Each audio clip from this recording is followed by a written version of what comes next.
What if aging isn't just something that happens to us? What if some of the choices we're making right now are actually determining how quickly we age? And here's the bigger question, can we actually slow it down? Is it possible the two youths? Two what? It's gonna be lit, man. Micah! Welcome to the Fountains of Youth podcast, where every week we're looking for ways to stay young in mind, body, and spirit. I'm Micah. And I'm Rachel Myers. And Rachel, for 2 seasons, we've been asking people how to stay young. Today, we finally brought in somebody who might actually know. Finally! I've been waiting for this, yes, Micah. Dr. Sandra Kaufmann is a physician, author, and the creator of the Kaufmann Protocol, a system for understanding the science of aging and what we may be able to do to slow that process. And because apparently one expert isn't enough for us, we have Janice back. Woo, woo, woo! So today we're going straight to the heart of this entire show. Why do we age, and how much control do we actually have over it? And what does the science say we can do about it? So, Dr. Kaufmann, welcome to the Fountains of Youth. I am honored to be here, and I appreciate it. This is going to be awesome. Yes. Very good. We always start our show with talking about fountain moments. These are little things that we have done to stay young this week. So it's an accountability system for us to make sure we're doing those things. So, Dr. Myers, I'm going to start with you. You got a fountain moment for us. Yes, I have said multiple times how much I love dancing. Yes, that is your love language. Yes, it is my love language. And I actually have 2 moments of just dancing where like just nobody's even, it doesn't even matter is if there a anyone's style watching. Here? Whatever I want to made do. Up. Okay. I did do some line dancing with my girls That's last right. night. That Okay, was last really night. All right. yes, last night they wanted to learn choosing Texas. I think we talked about that Texas. with someone. Yes, Dr. Myers is from Texas, so it was she's fun. all about the dancing. It makes you feel young. It certainly does. Helps with your mind for sure. Yes. Anyway. Good. Janice, do you have any fountain moments? I started horseback riding lessons. No, you didn't. That's really I did. fun. That's so good for your core. Is it? Yes. Really good. I used to do it as a young kid. Young Janice, yes. Janice. And now I just said, what is it that I really love that I used to do? And so I just signed up and I went and it was fun. So, and that's often the question is like, what did I used to love when I was younger? And like, try it again and see if you still love it. Yeah, that's I really know. amazing. Yep. Dr. Kaufmann, have you had anything that you've done lately that's helped you feel a little bit young in mind, body, or spirit?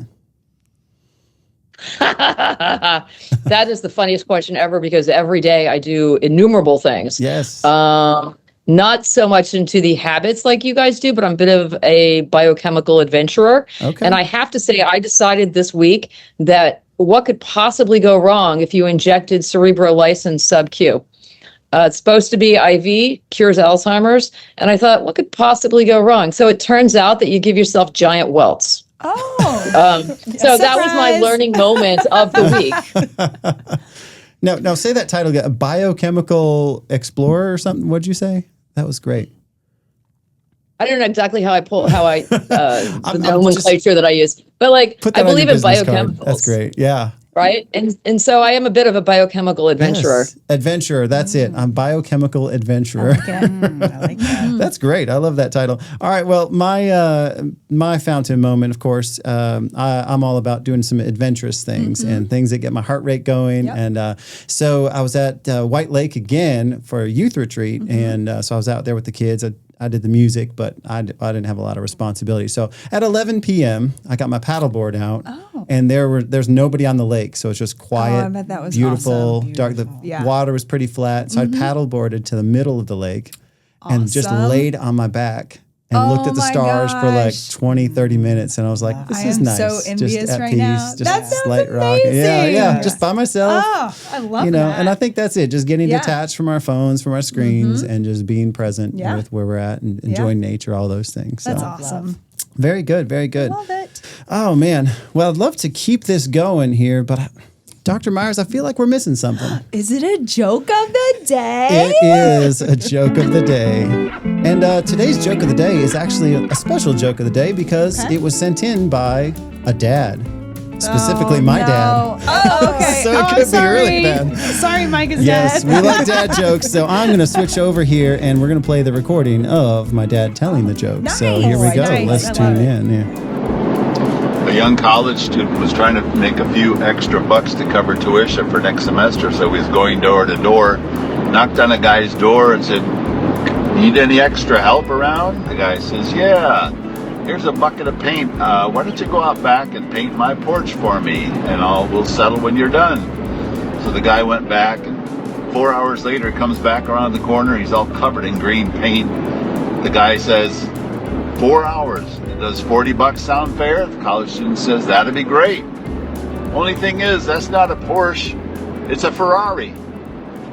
I didn't know that. Yes. Dr. Kaufmann was on it.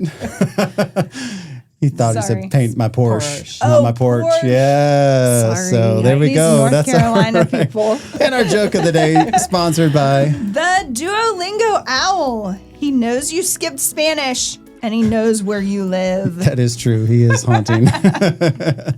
All right. Very good here. Well, before we get too far into this, we're going to get to know our guest just a little bit. So we're going to ask you those tougher questions a little bit later, Dr. Kaufmann. But for now, tell us just a little bit about your background, your work, and your family.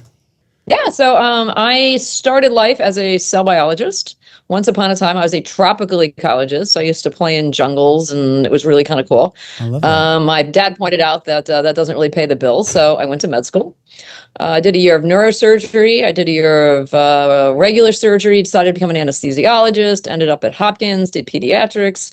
So now I am officially a pediatric anesthesiologist, and I travel around the country helping anesthesia departments sort of rebuild. But that's really not why I'm here. I'm here because 15 years ago, I decided that I was going to untangle aging. And as a cell biologist, I took those pieces and such apart, came up with protocols, and sort of now that's what I do, sort of semi-full-time. Family, I have two delightful children. One is 20 and one is 22.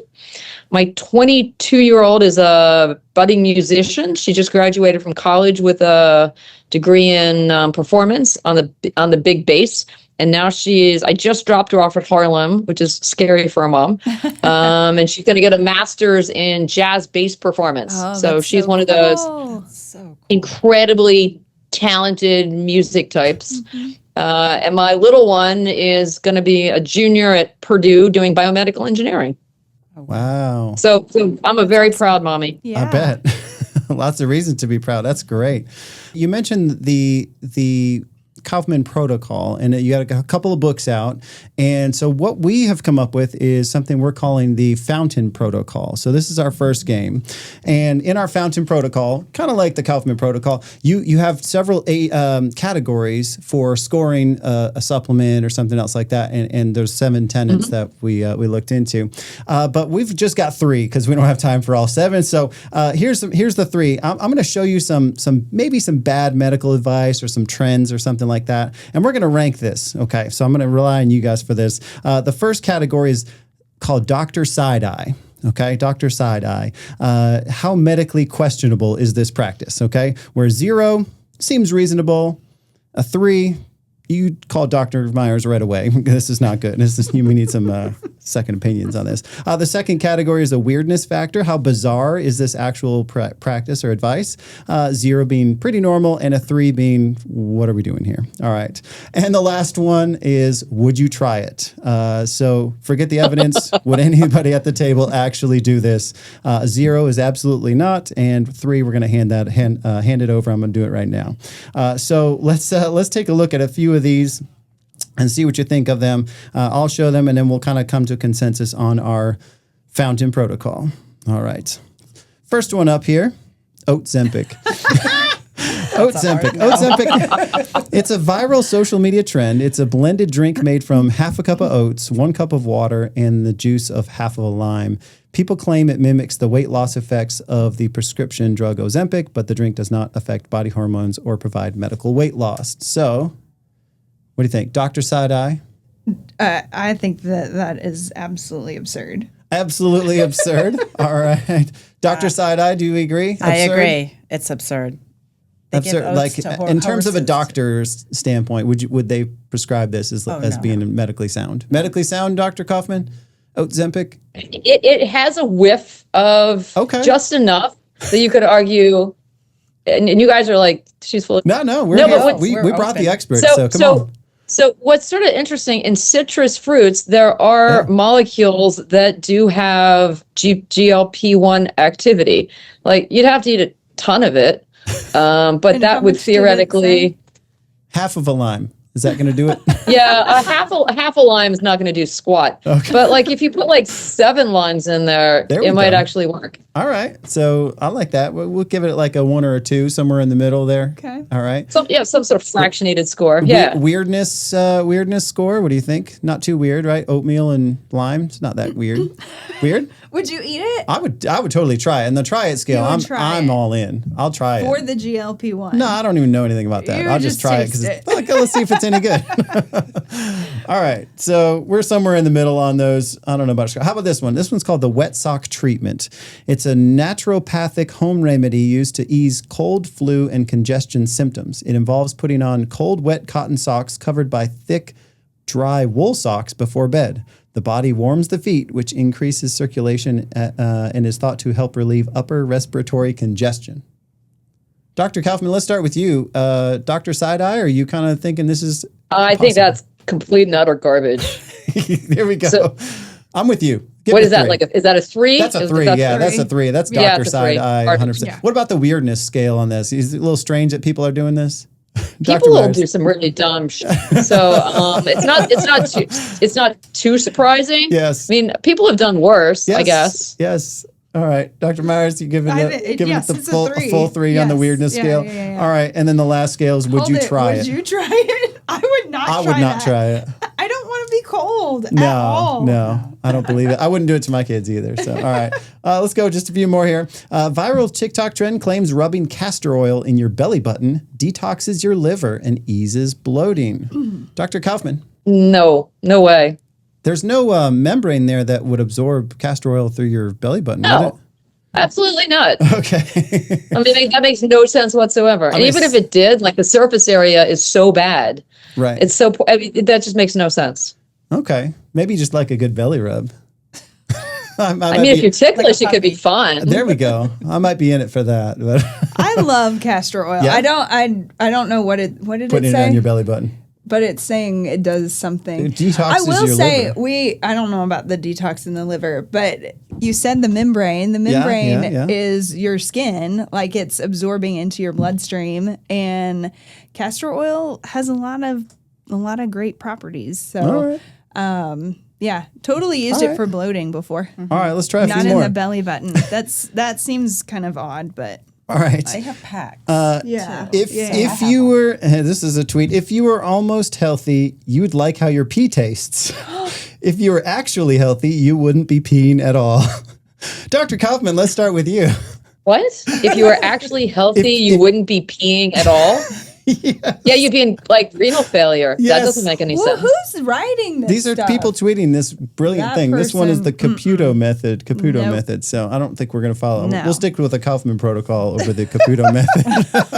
That's absurd. Oh dear. All right. So don't follow that advice. All right. Here a couple more. I asked my doctor about prescribing me sleep medication, and he asked if I'd tried giving yourself permission to sleep instead. And now I'm so mad I don't think I'll ever sleep again. Doc says, just give yourself permission to sleep. Is that a good remedy? So circadian rhythms are driven by biochemical mechanisms. So you can think your way into some things, but not improving like protein loads. So no. Man, coming at us with the science. I like that. Thank you. Sorry, that's what I do. That's perfect. That's why we have you here. All right, Dr. Myers, this one's specifically directed to you. In completely normal news, a doctor just told me I'm not in pain due to a herniated disc compressing my sciatic nerve and spinal bone spurs, but I'm actually emotionally damaged because I had a hysterectomy before I had children and I never got married. I mean, the body keeps the score, so if there are emotional things, but you would absolutely have pain because of a disc. I think so too. It's not your spinal bone spurs. I didn't even know that was a thing. Spinal bone spurs? Yeah. Oh. I mean, you can have bone spurs on your spine. That sounds awful. And it can slice into nerves and whatnot. Yeah, All it's right. pretty bad. All right. Well, let's Sounds move very this painful. along here. Oh, man. All right. So before we go on, we like to try to stay in tune with the next generation. So, Dr. Kaufmann, you mentioned you have some kids. You have kids in college and coming out of college. So they're kind of in the Gen Z. The last of the Gen Zs are in college now. But the new ones in high school now are all Gen Alpha. So this is Gen Alpha. We've been studying their language. Last week, we talked about putting the fries in the bag, right? Put the fries in the bag. Okay. We also talked about Sussy Baka before, yes. Yes. So we're studying all kinds of words. Today's word term is aura farming. Have you heard this term, Dr. Kaufmann? Aura farming. Okay. No, but I'm happy to be educated. All right, Here we go. We love learning things. So, Janice, have you heard aura farming in your classroom? I've not heard of that. Really? No. Okay, Dr. Myers, aura farming. I've never heard it before. Okay, good. I'm glad. I was like, everybody's going to know what this one is. Oh, all right. really? Aura farming. All right. Okay. Do we know what aura is? Okay, so if you have like aura, it means just kind of you got it going on, and the kids use it in that way to say, man, that guy's got a lot of aura, or he does something that scores aura points. So you just if you trip in the hallway, you just lost aura points. Oh, and there's not an actual score, but that's what they say. So aura farming is when you do things to try to get compliments. And so you're doing things to try to get attention or compliments. And they're like, man, that guy over there is aura farming. So there we Farming, go. not Aura fishing. farming. Yes. Okay. Yes. So there we go. There's our Gen Alpha words of the week here. Dr. Kaufmann, you ever do any aura farming? No, can't say. It just sounds like charisma. Yeah, it really is kind of a new charisma aura for sure. But well said. All right. Well, we're going to get into our grilling segment where we're going to ask you some tough questions. To lead that off, though, Dr. Myers, you're going to give us some rapid fire questions. Okay. So I don't know if there will be a delay on this or not, but we're going to ask you a series of really short yes or no, this or that type of questions. We're going to see how many you can answer in 60 seconds. So I'll start the clock here. Oh We'll my! go 60 she's seconds. Getting nervous. The pressure's on. Yes. I feel like you're going to do really well. What has been our top score so far? The first two guests got 20, and the next guest got 27. 27. That's and then right. last week we had 26. So we're right Okay. up. We're kind of increasing our game here. And So pressure. it's a Okay. little bit of pressure. Yeah, it's okay. We'll make it happen. All right. So I've got 60 seconds on the clock, and just shout out your answer. Hopefully there's not too much delay, and we'll see what happens. On your mark, get set, go. Coffee or tea? Neither. Sweet or salty? Sweet. Beach or mountains? Mountains. Apple or Android? Apple. Books or podcast? Books. Cook or takeout? Takeout. Walk or run? Run. Sunrise, sunset? Sunset. Chocolate or cheese?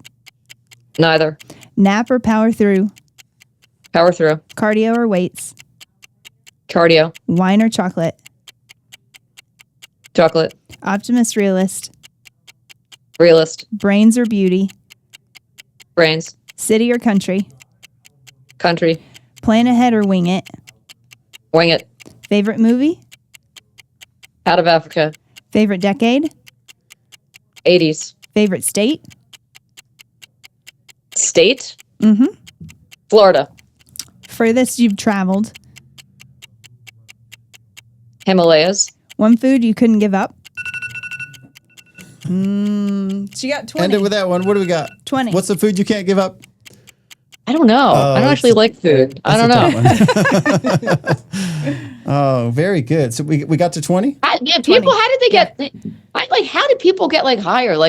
In person, it's a lot like there's just a slight delay, I think, Yeah. with the thing. So I think you could have gotten I think you'd 30, be near for 30. sure. Yeah. So well done though. Very good. We'll give you a little air horn for that one.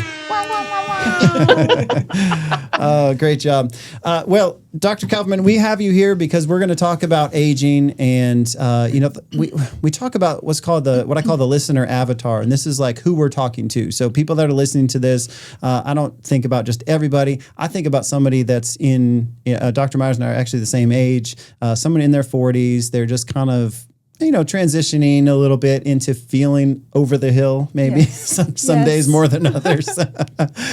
So when we say someone is aging, what's happening in their body? Help us understand what this feeling is, this new season for us. So actually, you're sort of already aging. Aging starts at 30 to 35. Oh, man. So you weren't aware of it, but you were aging. And in fact, it's kind of cool. Different organs age at different rates. So your kidney started dropping function by the time you were like 19.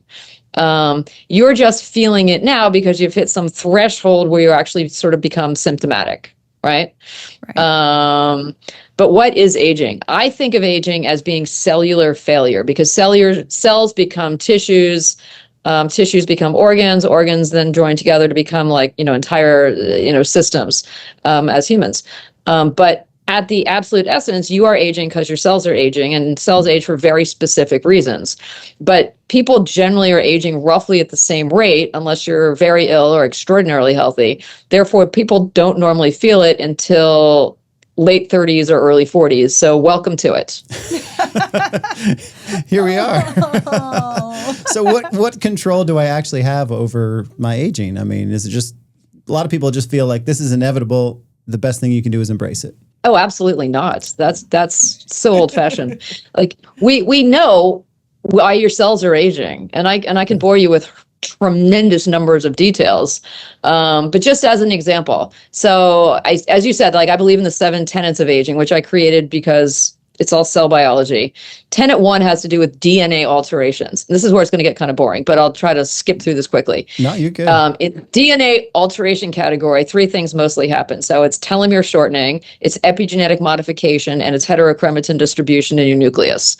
Can you affect those? You absolutely can. Right? What you eat for breakfast determines your epigenetic patterns. You inherit it a lot, but you can also change it. So we know, for example, that heroin, cocaine, tobacco, all of those things are negative epigenetic modifiers. We know that exercise and eating well is a positive epigenetic modifier. So by choosing the right thing every day, you just gave yourself 5 to 10 years. So it's completely modifiable. Another really good example, tenet 2, is mitochondria. And your mitochondria fail for like 7-ish reasons, depending on how you count them. The easiest thing to do in this category is to address your NAD deficiency. So roughly speaking, most people by the time they are 40 are NAD deficient. You need NAD, so it's nicotinamide adenine dinucleotide. 4 ways you use it in your mitochondria. So if you don't have it, you don't make energy. So that's why you're tired. You use it as a cofactor for sirtuins. Sirtuins control cellular homeostasis. That's why people start getting fat in different places. And it's why they can't sleep. A variety of other things that it does. And then the third really important thing that it does is it's a cofactor for something called PARPs. And these repair your DNA. So as you become deficient in your 40s, your body goes, do I want to not have energy? Do I want to lose homeostasis? Or do I want to get cancer? And so it's a problem, right? So that's when all of these things start arising. And so the easiest thing to do is just give your body back the NAD that it's missing. So there absolutely are ways to combat all of the molecular reasons that you're aging. So you would say NAD is like a for sure everyone should be taking that prior to 35, or would you say once you hit that, like things are starting to age, that's when you should? I usually say 38 to 40 is when you start. Right. Unless, so if you have an inflammatory state, you eat up your NAD more rapidly than other people. Mm-hmm. But in general, you start 38 to 40. Absolutely. And do you increase that depending on age, or if you are more inflamed as well? Okay. Absolutely. Awesome. And the thing to be careful here is that you go to a lot of clinics and they want to put an IV in you and give you an NAD IV. And that system is too much too soon. Mm-hmm. You don't really store it per se. It's extraordinarily bad for you because too much NAD, the metabolites of which are actually, there's a negative feedback loop. So it actually can be toxic. Mm-hmm. So the only way to truly do it is you take a little bit every day just to maintain your homeostasis and to sort of be parallel to your natural sort of patterns in life. I'm sorry. Please, this is why I brought you here. Because bring it on. Do you find just adding? I know you have a whole lot of things that you would recommend, but just adding NAD, do you find that helps people with their sleep and with their energy? Just that one thing. So it depends on how severe people are and how old they are. Okay. Right. So if you are early 40s, it by itself can do a lot. Mm-hmm. If you, by the time you hit your late 40s, early 50s, you're sirtuin deficient. So the NAD will help with some things, but not others, because sleep is controlled. Sleep is circadian, obviously, right? Mm-hmm. And it's controlled by sirtuin 1, sirtuin 6, NAD, and selenium. Mm-hmm. And that creates an umbrella over like all of the proteins in your cells that make you go to sleep and wake up. So without like the umbrella, you're never going to get to sleep. So if you're older, you boost your sirtuins, you need to do a variety of other things as well. So the older you are, the more help all of your systems need. But as someone in their early 40s just getting into this, you'll see a huge difference by pumping in some NAD. I have not heard of sirtuin before. What is this? So scientifically, they're histone deacetylases, and I know that sounds ridiculous. There's 7 mammalian sirtuins. They're genes that become enzymes, which affect a gazillion different things in your body. Mm-hmm. One is sort of like the ringleader. So 1, 3, and 6 lives in your nucleus. 3, 4, 5 lives in your mitochondria. 2 sort of floats around the cell. And we don't really know what it does.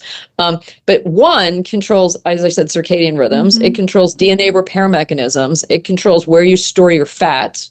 Like you'll see as people get older, they're very gaunt in that they don't have any sub-Q fat, mm-hmm. but their bellies are huge. So there's visceral versus sub-Q fat distribution, and that's controlled by sirtuins. Yeah.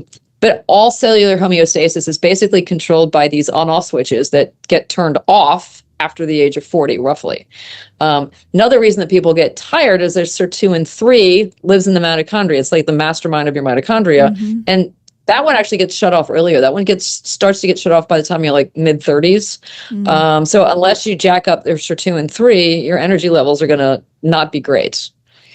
So these are extraordinarily important enzymatic systems that you have to be aware of and mm-hmm. keep them turned on. Yeah. Janice, it looks like you had a question. I just had a quick question. MNN, mm-hmm. That's the NMN. That's a precursor, right, to the NAD. Is that beneficial, or is that just skip that and go right to the NAD? Good question. So NAD is really an interesting molecule. And what's funny is if you look at it, it says they always sell it as NAD plus, right? Mm-hmm. But if you actually look at the molecule, it's negatively charged. So someone had like fantastic marketing skills, but like no scientific information whatsoever. That's just an aside that I think is really funny. Okay. Things work by receptor types. Okay. So to get into a cell, you need a receptor for something, like a door, right? The only cells that have an NAD receptor are neurons. Okay. So if you eat straight up NAD, it's not getting into your body. Mm-hmm. Right. So you have to take a precursor. So we take NR or NMN, generally speaking. I mean, there are some other varieties, but those are the most famous. They go into our cells. Our cells metabolize these things to create NAD, travels around, gets reconverted, and then gets pumped into our cell as something else. So taking straight up NAD really doesn't do too much unless you're trying to absolutely hit your neurologic system. Mm-hmm. So we are better off taking precursors. Cool. The only wrinkle to that, and I don't want to make life too complicated, but inside of your gut, right, is an entire microbiome. Mm-hmm. And you have more bacteria on you and in you than there is of you, which freaks a lot of people out, right? But you have to think of your microbiome as your children. And we all know that if you had children, you feed your children first and you get to eat the scraps, right, that they have decided not to eat. So, right? That's real talk. Yeah, that's me. I'm the cleanup. That's what it is, right? We've all eaten the macaroni and cheese that was left over on their plate. That's what you do. So when you take some sort of a supplement, it's going to go to your microbiome bugs first. They're going to metabolize it, and you get whatever they've metabolized. Right. So when people say the bioavailability is whatever, you may or may not be getting the original molecule. And in fact, if you eat NAD, there's a lot of evidence that it goes to the bacteria. They go, oh, this is amazing. Right. So you're actually helping your gut, and you're taking their remnants, which is probably going to be the NMN or the NR because it's part of the natural chain, and you're absorbing it anyway. Mm-hmm. right? But you got to get a lot less because they took the bulk of it. Anyway, that being said, the best thing to do orally is NR or NMN. If you want to inject NAD, we usually cycle it anyway. So I'll do like a month of one, a month of the other, a month of injections, and then start from scratch. Interesting. All right. Cool. When whoever listens to this episode is going to need a glossary at the end. So maybe in the show notes, you could shoot us something. We could just put here's what each of these are. All these words are new to me. So, and this is what happened when Janice was on here. She went on an Ayurvedic retreat and started talking about all these things. I was like, what are we doing? I don't even know. So I'm going to write that down. But that's great. Now, where we are, I'm going to start calling you some other things, Sandra, because you gave me permission to. Sandra. Whatever you want. Sure. So, Sandra, in the area we live, we're in kind of rural central North Carolina. In this podcast studio, we are in the Life Springs Restoration Center, and we work with a lot of people that need assistance. And so I kind of want to think of it as a perspective of maybe somebody who doesn't have the means to dive into all these things, maybe not the education to dive and explore all these things. And you know, you mentioned on another podcast that you take 70 daily supplements, and that's incredible. But you know, I don't think that's really accessible for everybody. So I just want to where's the biggest return on investment? Where do we start for someone listening right now? Actually, that's a really good question.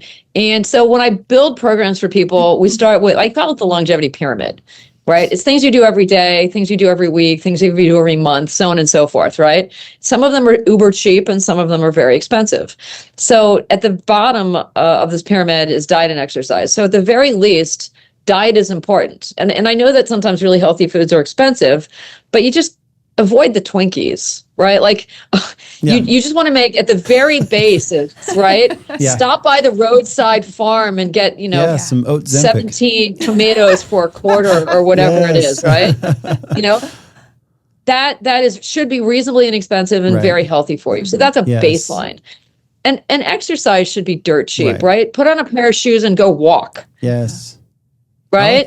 You don't need complex swimming pool. You don't need a big gym membership. You don't need just move around. Yeah. And the other thing I tell my patients, especially older white women, is osteoporosis is a big problem. And as you get older and you become frail, fracture leads to death. It just does. Yeah. So how do we increase bone density? Well, you can do all these fancy chemicals and everything else. But in reality, bouncing on stress on bones activates osteoblasts, which build bones.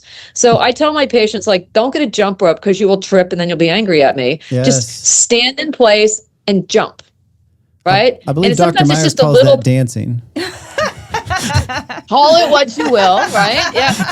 I do more than that. What about those vibration plates? Is that something that would be helpful? Vibration plates are fantastic. Yeah. No, they're fantastic. 5 to 10 minutes a day or every other day on a vibration plate is huge. Yeah. Absolutely huge. But I've said that on podcasts and people are like, oh, those are expensive. So I'm like, I get that. If you have access to it, fantastic. If you don't, pretend like you're jump roping for 10 minutes a day. It's good for your cardiovascular system. It's good for your bones. Yep. It's dirt cheap, right? It's good. Yeah. And then when you get to supplements, some things are extraordinarily expensive, but some things are dirt cheap as well, right? Mm-hmm. So some of my favorite ones that are absolutely cheap, like aloe vera. Mm-hmm. Aloe vera is pennies. Mm-hmm. Pennies. And aloe vera contains about 150 different substances, which is just amazing for you. Yeah. In fact, aloe vera is so important, especially in the old days. I'm a bit of a history buff. Alexander the Great actually went out of his way to conquer an island in the Mediterranean before going on all of his adventures because he wanted their aloe plants because he knew how good they were for regenerative health purposes. There we go. It's our fun fact of the week. I like that. Yeah. Thank you. That's good. I'm full of history facts, so I can bore you to tears. No. But aloe, I mean, it tastes terrible, but the capsules, which I think literally are a penny a piece, 2 of those a day, your gut feels better, your vision gets better, your hair is better, and your skin is better. So there are some really, really easy things you can do. Mm-hmm. Oh, that's awesome. That's awesome. Great. Now, my brain goes all over the place, so I'm just going to pause real quick because one of the things you mentioned on another podcast is you talked about something you can take so you don't get sunburned. And it sounds like a myth. It sounds like an old wives' tale, but help us debunk that or give some credibility to that. No, it's absolutely true. So what is sunburn? Sunburn is radiation, right? that causes an inflammatory process in your skin. And the reason it does it is because it causes electrons to hit oxygen, and they're called free radicals. Free radicals go to your DNA and cause massive DNA damage, which is why you get skin cancer, but it just causes a massive inflammatory reaction. That's why you're red and sunburn. It's all free radicals. Yeah. So astaxanthin is this fantastic molecule. It comes from plants. It comes from algae, actually. When algae gets pissed off, my kids call it the angry algae thing. It's this orangish goo, but it protects your DNA from free radicals. So when you eat it, and the half-life is roughly 24 hours, so you can consume it once a day, it goes all over your body, goes to your skin, and it absorbs the free radicals. So when the radiation hits and you get sort of, these radicals floating around, it just absorbs them. And so you get no inflammatory process, so you don't get sunburn. By extension, if you do it for many years, then you're going to reduce relative risk of skin cancer. The other really cool thing that it does so, I love this molecule. It's my favorite molecule, because everyone should have a favorite molecule, by the way. What's yours? Just in case. I don't have one yet, but it's about to be this one. You should. Yeah. You should. So it's lipid soluble. So when you eat it, right, it dissolves, whatever, and it travels through your blood system, your systemic vascular system, in HDLs and LDLs, right? Because those are lipids, right? And the cool thing about that is atherosclerosis is mostly caused by oxidized dyslipidemia. So if you can block the oxidation, you're less likely to get cardiovascular disease, right? So this one little happy molecule that came from algae can prevent cancer, prevent burning, prevent cardiovascular disease, and it helps your vision. Like, it is just this, and there's the only contraindication if someone has gout. That doesn't seem to go so well. But everyone else can have a ton of astaxanthin. Okay, because my son he's 12 and hates like the feeling of creams and stuff. So he does not want to have any like Celantan lotion, any of that stuff. It freaks him out. He'll just sit under a shade, and he's completely pale, like very light skinned. And so if I have to figure out how to serve it. What do we cook it in? Can we put it in broccoli or something? I wouldn't necessarily break a capsule. Your entire kitchen will turn orange really fast. So if we can have a capsule, we're good. They're capsules, and they slide down. My kids have been eating. I mean, I'm pretty pale too, and I live in Miami. My kids have been swallowing these things since they were, 8 or 9. And their friends are always amazed. They always go out like boating or on the water or whatever. And like my kids come back still pale as can be, and everyone else is fried. And they're like, take your astaxanthin. So it does work. I mean, right. Is it the end all be all? No. Which I think there's a lot of skepticism around things like that because it sounds like an old wives' tale. But I mean, when I take malaria medication, when I go to Africa and things like that, I know that I have extra sensitivity to sunburn and stuff like that. So I do know that some stuff you take in can affect your, so that kind of makes sense to me in a way. Yeah, that's cool. All right, well, let's get into the Kaufmann Protocol, because you wrote some books here that, a lot of what we're talking about here is going to go in one ear and out the other for me. I'll be honest. Like, I hear it, I lean in, but these words, I just pause and start to try to break apart these words. Like, where does that word come? What does that mean? And we can get lost in the sauce here, but we can dive into those books here. You've got a couple of books out here. Can you tell us about those? Yeah. So I started doing this, as I said, like long time ago, 15, 20 years, not 15, not 20, 12 to 15, I guess. And I sat there in my office at the hospital, looked like a Post-it factory had blown up, because every time I read an article that said, aging is this or aging is that, I would make a note, right? And like Post-its everywhere. And then over the course, it took me 4 years to write the first book, sort of like got it grouped into piles, things that seemed related, not necessarily, but kind of, right? You could, so I created the 7 tenets. And again, it's tenet 1 is things that go wrong in your DNA. Tenet 2 is things that go wrong in your mitochondria. 3 are going to be pathways. So that's your sirtuins, your AMP kinase, circadian rhythms, that sort of thing. 4 is what I call quality control. And that's going to be DNA repair mechanisms, protein repair mechanisms.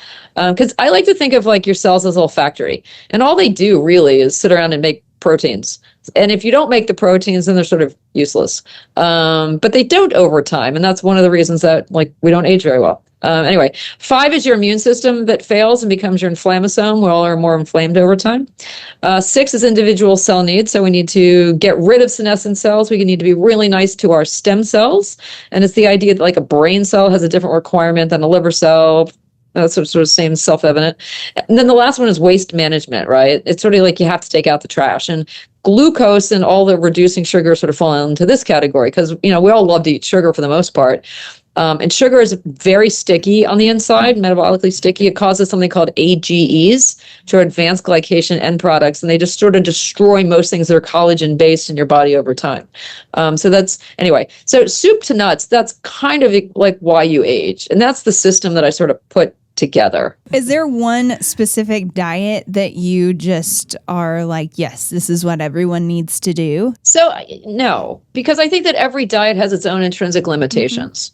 I think if you're a carnivore, you're going to miss a lot of the things that are necessary that come from vegetables.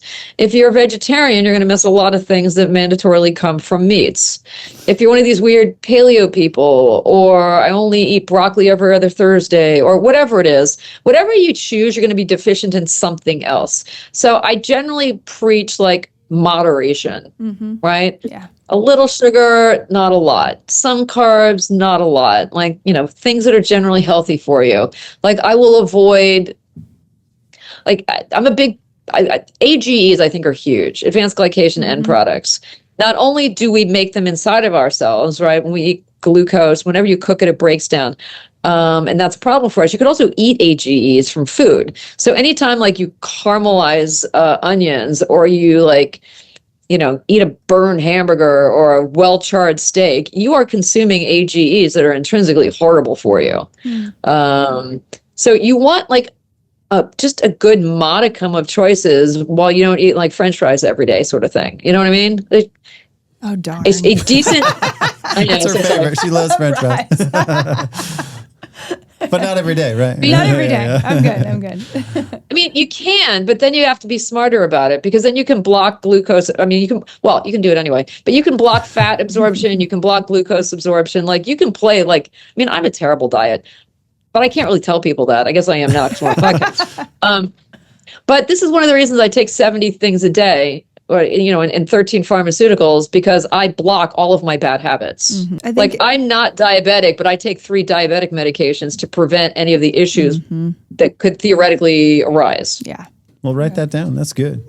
So how far can this go? Because we're talking about we're not talking about stopping aging. We're talking about slowing the process down. Is that right?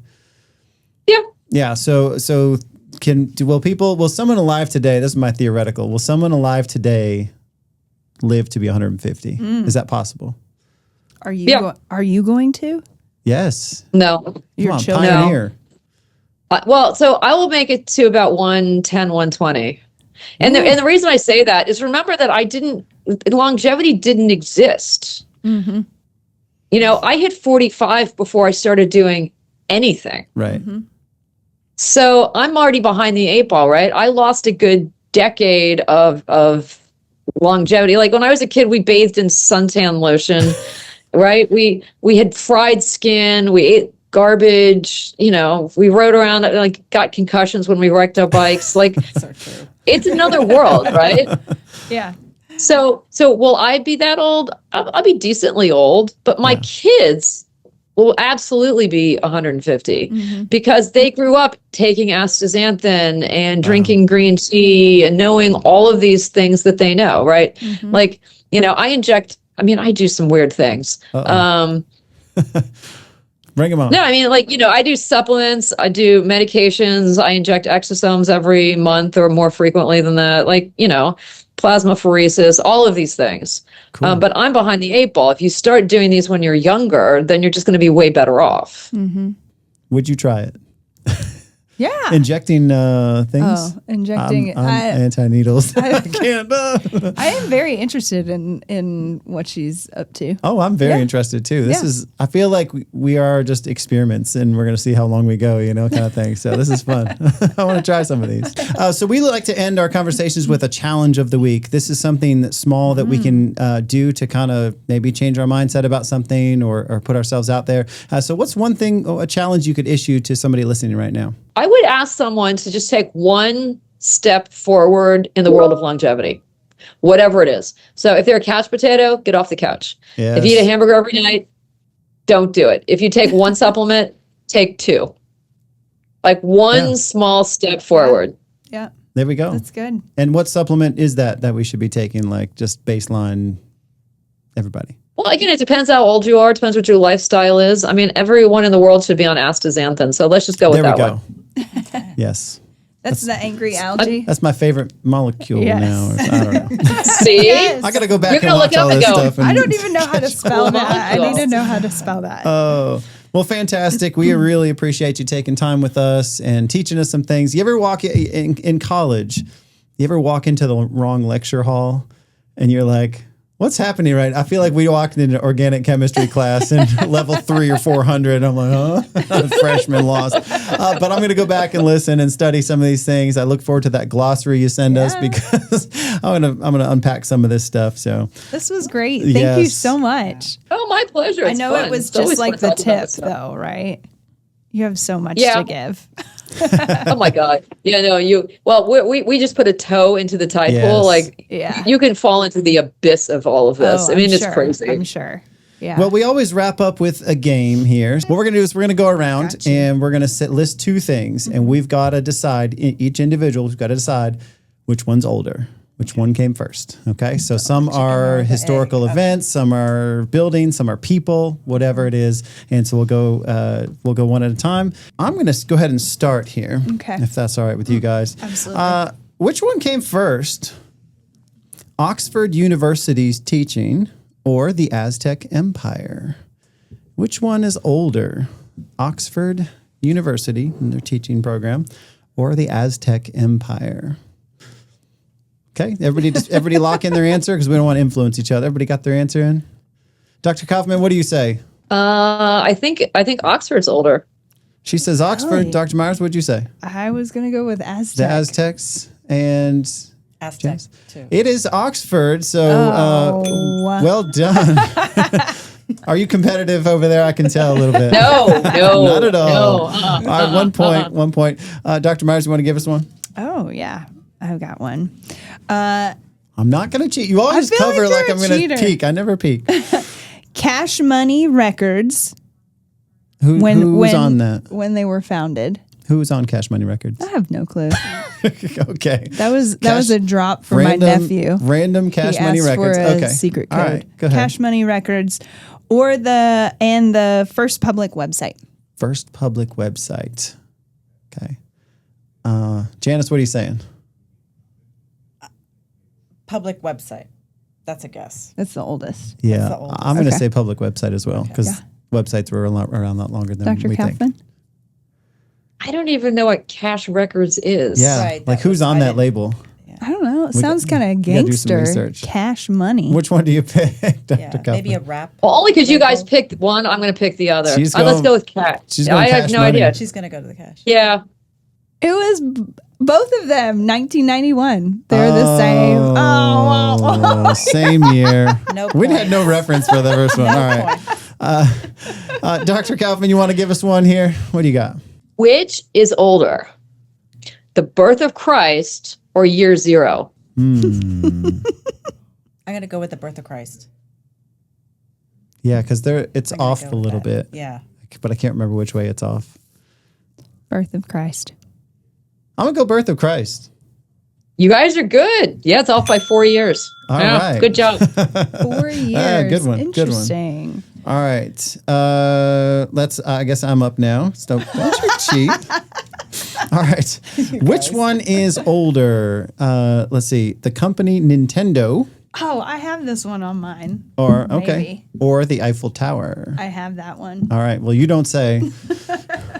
The company Nintendo or the Eiffel Tower. Which one came first? Janice, what do you say? I feel like this is a trick. So I'm going to say Nintendo, but I because I think it's a trick. But I'm going to say Okay. Nintendo. Dr. Kaufmann, what do you say? I mean, it sounds like a trick, right? This Yeah. is a setup. Eiffel Tower was late 1800s. I don't know what Nintendo did before games. So clearly this is a trick. We'll go with Nintendo. Okay. By about 5 months, the Eiffel Tower was completed So before they were- Nintendo. Nintendo came out. They came out the same year, 1889. So Same good job in the year. history. Yeah, 1889. But yeah, they're essentially the same. But Nintendo did come out about 5 months after would never the have Eiffel guessed Tower. that, ever. All right, Dr. Myers, give us a good one. Okay. Oh my gosh, Janice. Queen Elizabeth II, Okay, just Or- died. Yep. sliced bread. Oh, Which let's one's see. older? Commercially sliced bread. Do you have it on yours? You do. You guys. All right, Janice. Well, on there. you just said sliced bread. commercially I just said commercially bread. sliced Oh, bread commercially as the sliced. category. Yeah. Which one's older? Yeah. Which one's older? I'm gonna say sliced bread. Dr. Kaufman? I'm going to go with Queen Elizabeth. I'm going Queen Elizabeth. You can't vote. You can't. I didn't have Queen her Elizabeth. on there. Answer. I just had sliced bread on Oh, mine. okay. So I It knew the is- age of sliced It is bread. Queen Elizabeth. Yes. She's the older one. Because I was doing Betty White against sliced bread myself. Dr. K is winning. Dr. K, all right. Dr. K, you were in the lead here. Give us another one if you got it. Who died first, John Adams or Thomas Jefferson? Jefferson? I think so too. I'm going to say Adams just to be different. They died on the same day. Oh, we are all doing the tricks here. So this is actually really interesting. Yeah, I'm They in for it. died on the 4th of July, exactly 50 years after the signing of the Declaration of Wow. Independence on the same day. Okay, So, was it the same 200 time? years ago. Was it the same time? What I don't know. need It was to know hours. this. It was hours apart. But you know what? Let me find out. Who They actually- both I don't got actually know that. scared of the fireworks. All right. Let's do a couple more. Let's do one more round here. We're not doing any more same year. Oh man, I have a really good same year. I just want to say Ah. it. Go ahead and say your same Jefferson year. died first. It was like 3 hours. Yes. Jefferson Who died said first. Adams? I don't even remember what I said. So we got it right. All right. So this one's the same year, but I What was your same year? Go ahead. Okay, thank you. Dolly Parton and the bikini. Okay. I think that's so cute. Oh, right. Dolly. Oh, All right. Let's see. How about this one? I've got the Golden Gate Bridge and McDonald's. Oh, I like that. The Golden Gate Bridge and McDonald's. Dr. K, what do you say? I don't know. I don't know. McDonald's. Okay, she says McDonald's. thinking like McDonald's 1950, early 50s. Really? Right? The Golden Arches? I'm going to say the Golden Arches. McDonald's. No, I mean the Golden.